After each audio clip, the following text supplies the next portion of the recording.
Today, I want to do something slightly different. If you've been following me, you know that I always share content around helping you speak English with clarity, confidence, and freedom. I teach pronunciation, mindset, fluency strategies, and all sorts of stuff. Today, I don't want to focus on English, I want to focus on you. And I'm going to do that through focusing on me. Because today, I want to talk about the 10 things that I absolutely love about being a non-native speaker. And here's why I want to talk about this. When I first started learning English or using English in my day-to-day life, when I first moved to the US, I was embarrassed by the fact that English was not my first language. I hated when people asked me where I was from. I hated when people commented on my accent. I hated it when people made fun of my pronunciation or words that I used or phrases that I used incorrectly, because that was the case when I was 20 and I started exploring English before I did the work that I've done to be here and teach you the things that I know. And when I started teaching on YouTube, I never shared that I was a non-native speaker because I felt that it was a sign of weakness, of inadequacy. And it took me years and a lot of work and effort to recognize the value in me being a non-native speaking teacher, teaching you these things. And also just me being me, knowing what I know. And the fact that I happen to be a non-native speaker of English, but I own it as if it were my first language. And it's a part of my life and who I am. But because I'm a non-native speaker, there are things that I absolutely love about it that I wanted to share those things with you because I want you to start appreciating the fact that you are a non-native speaker and that 100% is a superpower. Because it's so easy to think like it's a deficiency, like it's not enough, like the fact that you don't speak English like a native speaker, that means that, you're less than, but that is, forgive me, but it is. Because the fact that you know more than one language is unbelievable. And only people who speak a second language or third or fourth know what it takes to get to a place where they can communicate confidently in more than one language. So today I want to acknowledge that, and I want to talk about the things that we don't usually talk about when it comes to speaking a second language. So just for context, my native language is Hebrew. I grew up not speaking English at all. I moved to the US when I was 20. My English was mediocre. I studied acting, and there I have gone through the process of working on my pronunciation and speech.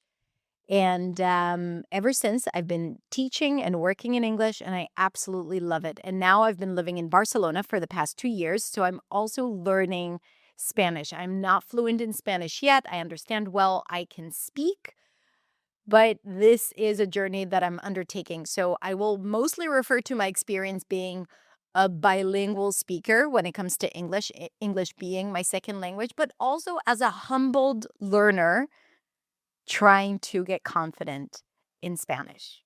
Okay? Now, if you're new to my channel, then definitely check out my website at hadarshamish.com for a lot of free resources, or follow me on social media for daily lessons, and definitely subscribe and stick around because it's fun in here. Okay, so the first thing I love about being a non-native speaker is that, and that's pretty obvious, I get to understand and speak with more people in a language that is easy for them. I have expanded my ability to connect with the world and to do things that I love by being a non-native speaker. If I only focused on one language, I would have had a lot less opportunities. I would have had a lot less experiences in life, and I would not have lived the life that I live today. So being a non-native speaker has allowed me to live the life that I want. Simple as that. To connect with more people, to understand more people, and to do the things that I want to do in life. That's it. So anytime you say to yourself, "Ooh, I hated that. My English is not good enough," and I'm like, yes, and you speak a second language, and that is freaking awesome, and that can do so much for you if you choose to use it for whatever you want, right? You don't have to, but it's just more opportunities to connect with people, and that is incredible. You are actually in a position of power speaking with another person in a language that is not your first language to make it easier for them so that they can speak with you. Do you understand what it means? And it's so easy to think like you're not enough speaking to native speakers, whereas you are the one holding the power. You are adapting to them. Okay, so that's the first thing. Second thing, I have different personalities. I was able to create another personality in English that is associated with who I am, with how I speak in front of the camera, with my teaching, with my strategies, with what I listen to, versus who I am in my first language in Hebrew. And I love both personalities, and I feel like it's me. It's just like an expansion of who I am, and I'm acknowledging that I have these two different personalities, two types of sense of humor. I do. I'm funny in a different way in my first language and in English. And I love that.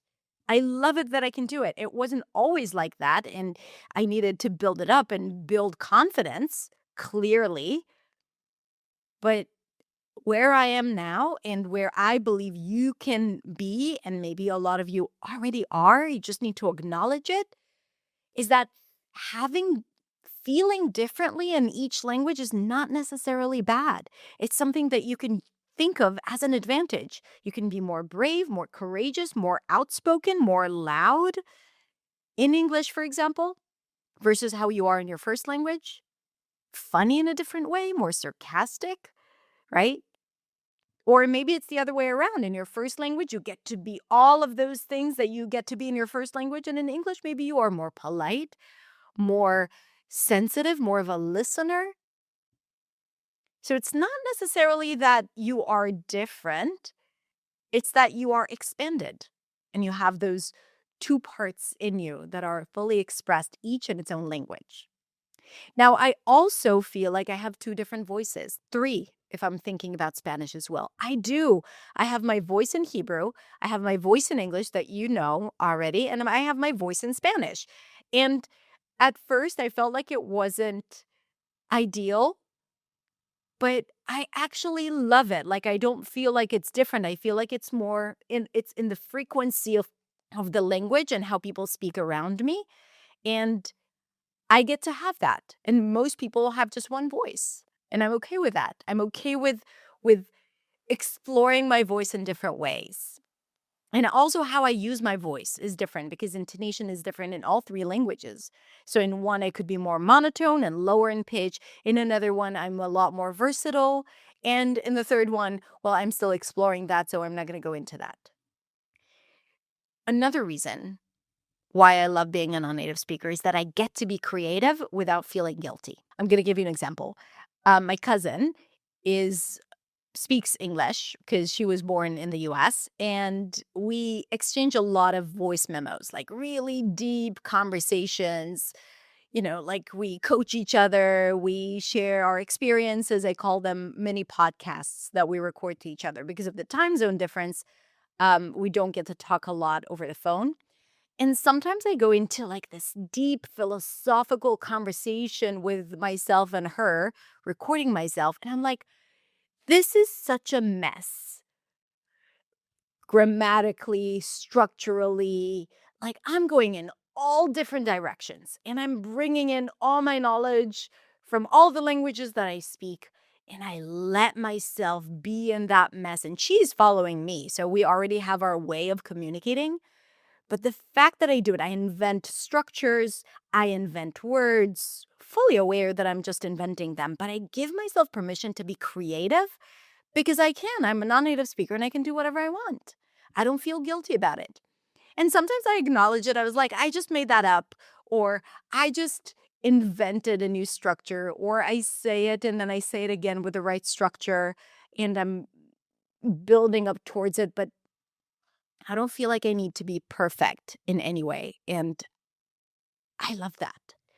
It's almost like permission to not be perfect because I'm a non-native speaker and I can do whatever I want and I speak another language. And while things are super intuitive for me in my first language and probably in English as well, but not as much, I get to do that. Not to mention the mess I make in Spanish when I try to explain something and I use all the different tenses in one sentence and words that don't belong there. But I'm giving myself the freedom of creativity.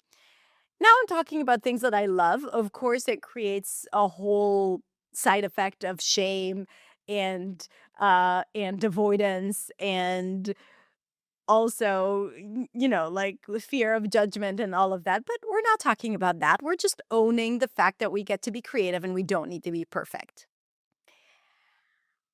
Another thing, and this is probably the most important thing, is that I feel like my language journey in English and now in Spanish as well is a tremendous part of my personal development journey.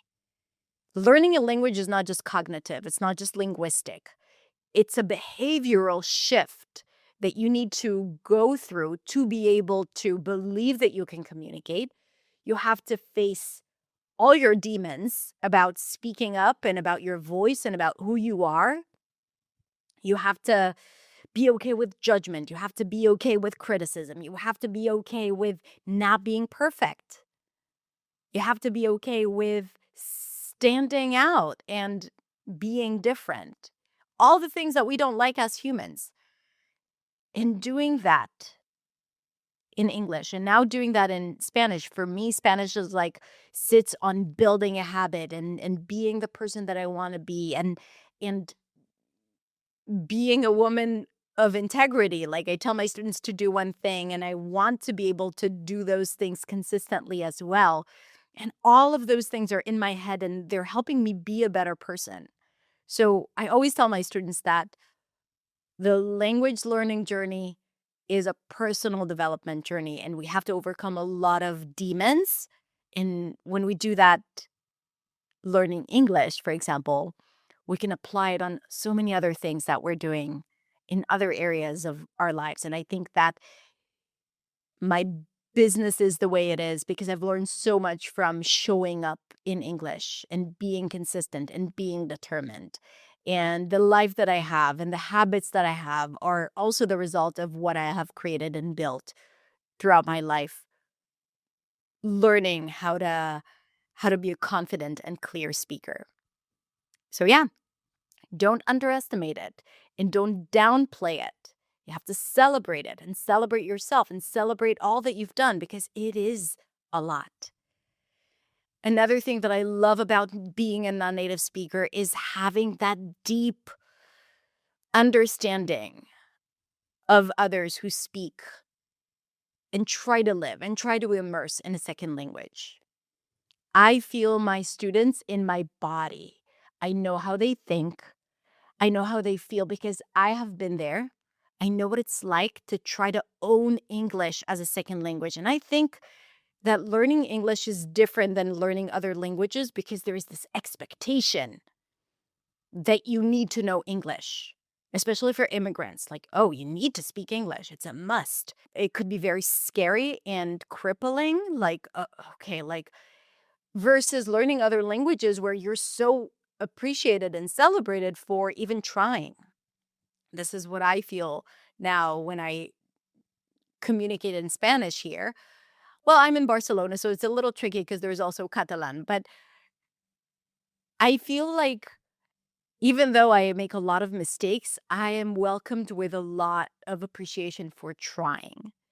And I feel that immigrants in the US and Canada and English speaking countries are not experiencing the same thing. So, being a non native speaker of English helps me understand on the deepest level other people who speak English as a second language, but also who speak any other language and they try to be the best version of themselves in that language.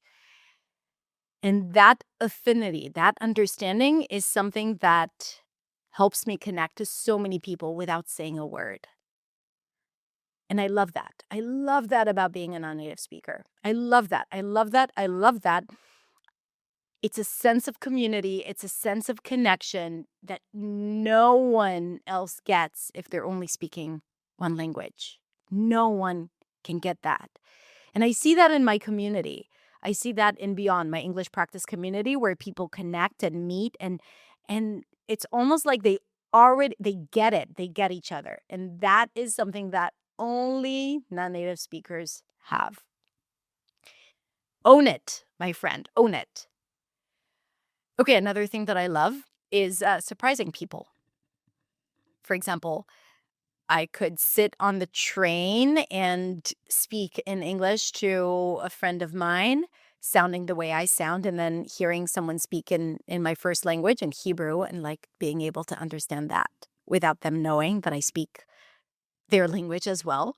Or being in the US and communicating in Spanish to people where it's not expected because like even if I speak my first language, my Hebrew or English, like being able to surprise people by understanding them and speaking their language or just eavesdropping, which is also interesting sometimes because I do that as well.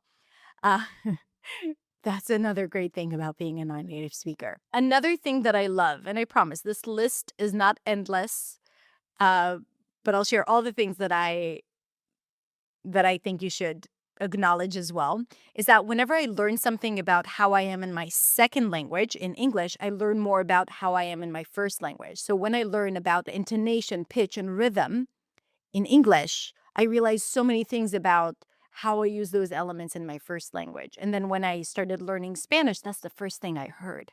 So one thing that you learn about a second language teaches you so much about your first language that you usually take for granted. Okay. And since taking for granted makes it impossible for you to improve or change anything, then you are in a constant exploration and change that helps you become a better communicator in any language that you speak. I've worked with so many public speakers that when they worked on their lecture or their TED Talk in English, after that, they would come back to me and say, I feel like I'm a better speaker in my first language now because I've learned so much from that work alone. And I love that. Okay, so you can really learn and understand and be sensitive. The most important thing is not to be afraid, not to be timid, not to be overwhelmed by everything that English has to offer, but just to see that as an opportunity to get better at other areas of your life, like whether it's the personal development stuff that I talked about building habits and and speaking up and being brave and not being afraid of judgment, or learning about the nuances of speech and your voice and how you use your voice and take that to all the other languages that you speak. The next thing is that I get to have a different relationship with each language. There are different things that I connect with or relate to in each language that I know, mainly Hebrew and English, but starting to happen in Spanish as well. So in Hebrew, the connection is it's deep. It's where it comes from the gut. Like it's emotional, it's immediate, it's direct, it's raw. This is how it is in my first language. That's the language I grew up in. Like that language connects to family, to core friendships, to a lot of things that I don't love about the language or about the culture. But it's very raw. It's very connected to my emotions. Now, in English, I feel like I'm more connected to it on an expressive musical level. It connects to my voice. I feel like I'm a lot more expressive in English. To me, It's the language of Shakespeare. Like, it's how the sounds are shaped and the beautiful rhythm it has that feels like it's the rhythm that I already have in my body and it's being expressed in English. So here it's a lot more gentle and delicate and sophisticated and conceptual. And it's the rhythm that I live in, like that's the best way to say it. This is why the work that I do is in English, and I feel super confident and comfortable in English talking about the work that I do. For example, if I need to write something or to write my thoughts, I only do it in English, right? Like this is the language where I got to know myself and to have a deeper understanding of who I was or who I am. So that is where English connects. Is like it's the mindset, it's the intellectual part, it's the thinking part, it's the melody, the music. And now with Spanish, Spanish is simplified for me. First of all, because my vocabulary is limited, but Spanish for me, it's the imagery of the language. It's the simple words that go together that mean so much more than what they are. So here I'm starting to discover how, like, the metaphors and the images that simple words can create. And I'm still in a journey of exploration here. First, because I don't know the language well enough, but I also don't know all of these things that I feel exist. But there's something so beautiful about the simplicity and the richness that happen at the same time in the language. And that is what I'm gravitating towards when it comes to my connection with the language. So I get to have a different relationship with each language, and it's not a bad thing. It's not that I need to feel the same about each language. And why am I telling you all of this? Because I want you to understand that feeling different in your first language and in English is not a bad thing. It's something that you will get to love. Maybe you don't love it just yet. I have probably more experience learning and using the language than you. And this is why I get to say that to you. And I get to tell you that if you trust the process and if you do the work, you will get to feel those things and also allow yourself to feel those things. Know that you deserve to feel those things. Being a non-native speaker is an incredible advantage. You get to have all of those things. Whereas most people don't have that. They don't have different relationships and different personalities and different voices. And they don't get to be creative. And they don't necessarily understand more people. And they don't get to surprise people by showing them that they know their language. And they don't get to have that part of having a personal development experience and journey through the language. You get to have all of that. And it's easy to forget it. And it's easy to think about all the bad things. But I wanted to tell you about all these good things and that you are on the right path.